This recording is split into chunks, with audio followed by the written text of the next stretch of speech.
Hey guys, welcome to this week's podcast episode. And I've got a fantastic guest for you today, Sarah Thompson. And she's got a really balanced view on health and healthcare, how it plays with, the current traditional industrial healthcare system. And I'm really happy to have her on the show. For the guests out there, this is a business podcast, but we also talk about health and emotional wellness and being. So, Sarah, welcome. Thank you so much. I am so excited to be here, Christopher. Yeah. So, you have a very, very personal, deep story and how it led to what you're doing today, and what your interactions with the current industrial healthcare system and how it, I wouldn't say conflicts, but, with this contrast with the current way of healing that you advocate. So talk about that. Yeah.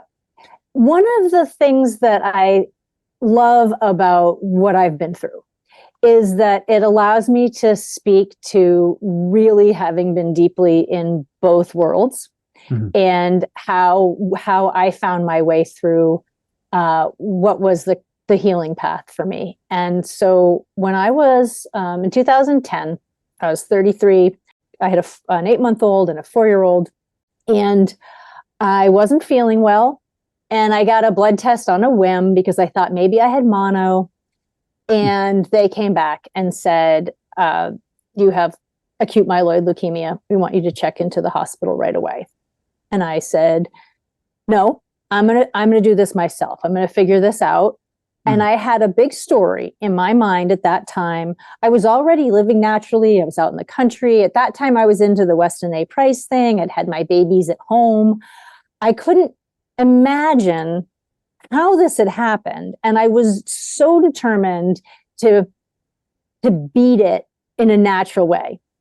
But what I discovered was and some of this I discovered much later, that this whole idea of I'm going to beat the cancer was still a very cancer mindset. And I couldn't find, especially in the US, especially with 2 small children, and at that time, not a lot of resources to work with. I couldn't find natural healers who could create a container that I felt like I could put my healing in their hands. And one night at the dinner table, after I'd spent a week getting sicker and sicker and sicker, and I'm such an American, the thing I did, when I got diagnosed was I went shopping. I bought, a juicer and a million books and all the supplements and just all the things. And so I'm doing all this stuff and I'm making myself crazy. And my husband's turning completely pale with fear and anxiety. And I was sitting down at the dinner table. And I said, and with some arrogance, I said, I'm not going to die of cancer. And my husband looked at me with tears in his eyes and he said, can you promise me that? And I thought, okay, who is this story about? Is my ego just going to put me in the grave, or am I going to surrender to whatever has to happen here? And what I decided at that time was to go into conventional treatment, but to completely focus all of my energy on learning what was the growth here and triumphing through this emotionally and mentally and spiritually. And I went into the hospital and I was in patient care and I treated it as a meditation retreat. And what I found through that process, and then I won't go into all the details, but it was a couple of years. I ended up having a bone marrow transplant. There was a lot that followed. When I started working with a homeopath in the hospital, I was already in this intensely suppressive treatment. So I didn't get to see the power of homeopathy until after, when I was in recovery. But once I was in recovery, I realized that I had to heal all of the damage of all these drugs, of all this treatment. And then I also had to heal what was this susceptibility in me that had turned into cancer, because it wasn't in my lifestyle, it wasn't in my diet, it wasn't in those things, it was deeper. And that's what took me on the path of realizing that when we get sick, we're being shown a portal to whatever growth we need. And we walk through that portal, and that is our shamanic journey into wisdom. And everything we need is going to come to us if we can have our eyes open. And so that's how I ended up in fantastic health now, is that I needed to get so sick to actually get so well. So I had atypical presentations that both I relapsed. I don't know what my mutations, I didn't have any mutations the first time. I had mutations the second time. I don't know what they were.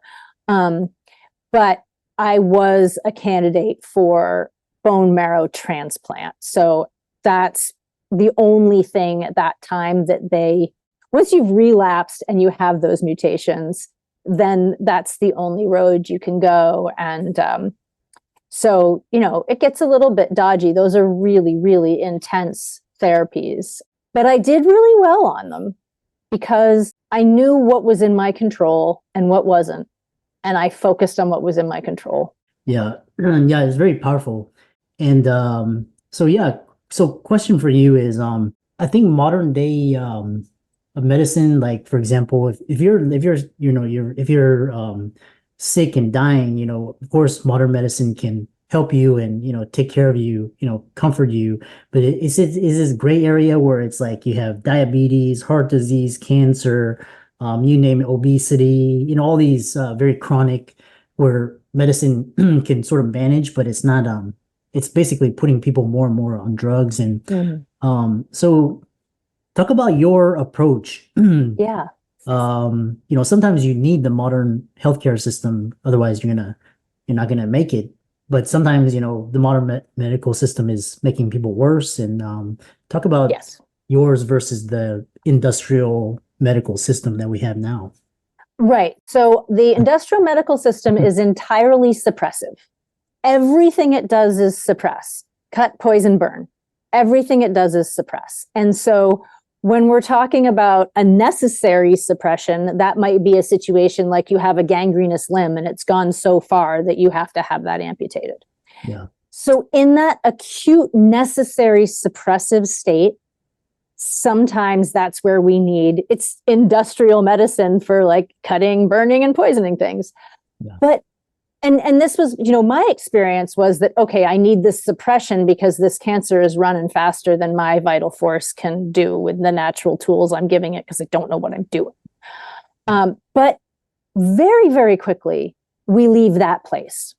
And then we're dealing with the level of chronic illness in our society is, we have the big named chronic diagnoses, the diabetes, the Crohn's disease, all the autoimmune diseases. But everything is, the level of chronic disease in our society, the level of chronic ill health in our society, most of the people that you interact with are dealing with some level of chronic issue that is so common that they don't even think of it as a disease state. And when I'm looking at that, I am always saying, gosh, there is something to be cured here. There is something to be healed. And we can approach that with this modality of homeopathy, which is this incredibly powerful and deep modality. And it's a general practice. So it's across different conditions where we say, how do we activate the body's ability to heal itself from these chronic conditions? Because, cut, poison, burn, the more you suppress that stuff, the more it works its way into deeper body systems and people get sicker and sicker and sicker. And what we want is ease, adaptability, high quality of life. The first thing I ask people, and very early in my consult, is let's figure out what health would actually look like for you. Draw me a picture of your perfect health state so that we know what our compass heading is. Because it's not just make this test number different or make this symptom go away. It's let's get to health. Yeah, very powerful. My next question is, do you think that, or actually, I shouldn't say do you think, but do you think that the modern medical healthcare system is actually designed to profit corporations, insurance companies, pharmaceutical device for all these tests and treatments, procedures, drugs, medications, and they're just basically they say that healthcare in America is sick care. It's not preventive care. So and then so talk about that, and then your approach sounds like you're more on the preventive side. Obviously, if you have a patient coming to you and you think they need to go to hospital, you obviously recommend. I'll send them. Go ahead. Yeah. So absolutely. And this is something that, has always been true. So medical doctors, the idea that any doctor, any physician of any kind is somehow outside of or above the economic constraints of the world there's this weird delusion that has been spread across, this self-serving delusion that has been spread across this veneer over Western medicine, conventional medicine, modern medicine, whatever we want to call it. But because doctors have to make a living, and they've always had to make a living, that's always been a piece of the puzzle. And I've been studying the history of the American Medical Association. And what I learned was that when the American Medical Association was founded in 1847, it was founded because in 1844, the homeopaths had set up their medical association in order to share their research and knowledge, because it has a huge materia medica. There's a huge pharmacopoeia in homeopathy.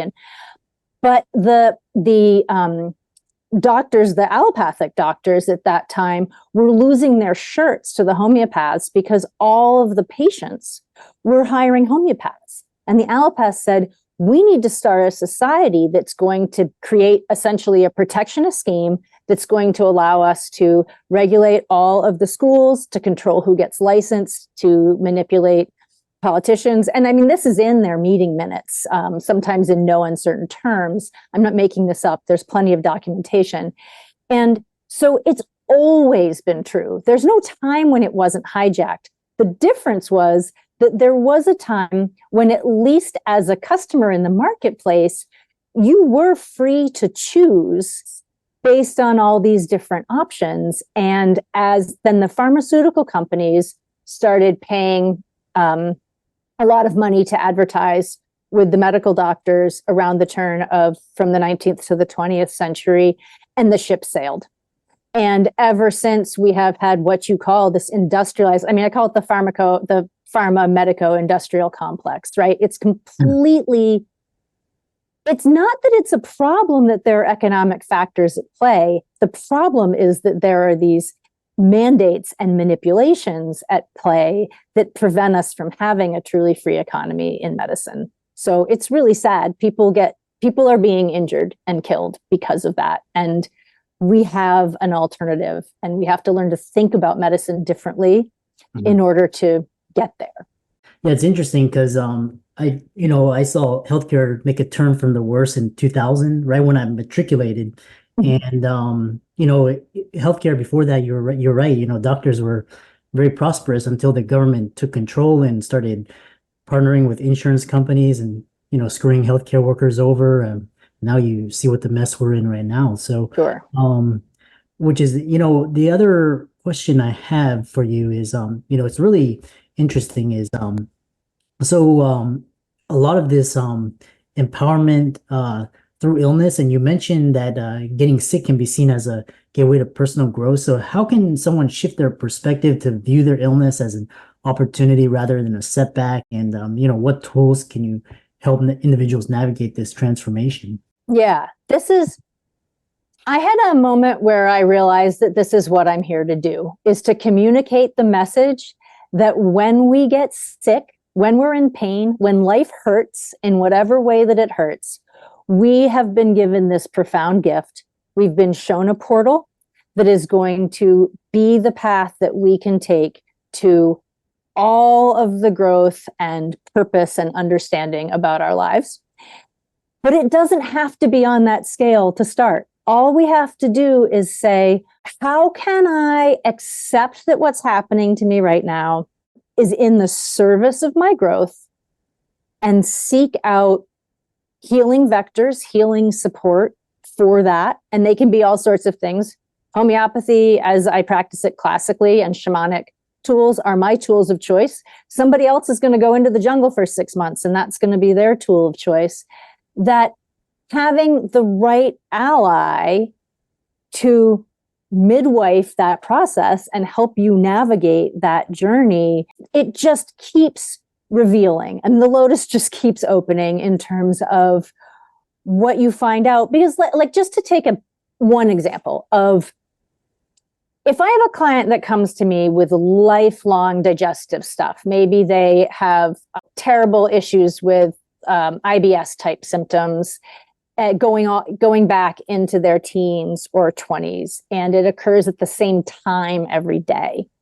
And as we're working on the case together, it becomes clear to me that we have this thing that's happening physiologically that is reflected in the dynamic pattern of the fact that this person from the age of 14 or 15 was figuratively, emotionally being asked to try to digest things in her life that were indigestible, that were painful and unfair. And what really needed to happen was that she needed the opportunity to be able to express them and integrate them. Once your system has integrity, it works right. And so at the deepest level, we're restoring integrity to the system by understanding, where did this pattern of dysfunction come from and how is it showing up? So, everything that I would not take back a minute of the pain that I have experienced. It's everything I understand about myself. I understand because I was able to walk through that door. Yeah, very powerful. How can people find out more about you and check out your social media, contact you, etc.? Yeah. So my website is, if you go to nodrughealth.com, so real easy, drughealth.com, that will direct you right into my website. And the easiest call to action there is that you can schedule a free 30-minute phone call with me. And I make sure that phone call is not just about finding out what's going on with you and explaining how I work with it, but helping you walk away with, everyone's going to walk away from that call with something, some sense of, okay, I see how this could move forward. And then choosing how to work with me, in this coaching program or in the homeopathy program, which the coaching all includes homeopathy. That's the backbone of everything I do. I am on Twitter. I'm Big Healer Sarah, the anarch-homeopath, Big Healer Sarah. And I am big_homeopathy at Instagram. That's HOMEOPATHY. But the best thing to do is to go to nodrughealth.com, because that's the easiest one to remember. And it will send you to all of the other ones. What I tell people is, this is deep healing without drugs for people who want to be free. I love that. And what a fantastic conversation. And for all the audience, let's thank Sarah for coming on, and thanks for a great podcast. Thank you so much. This has been wonderful.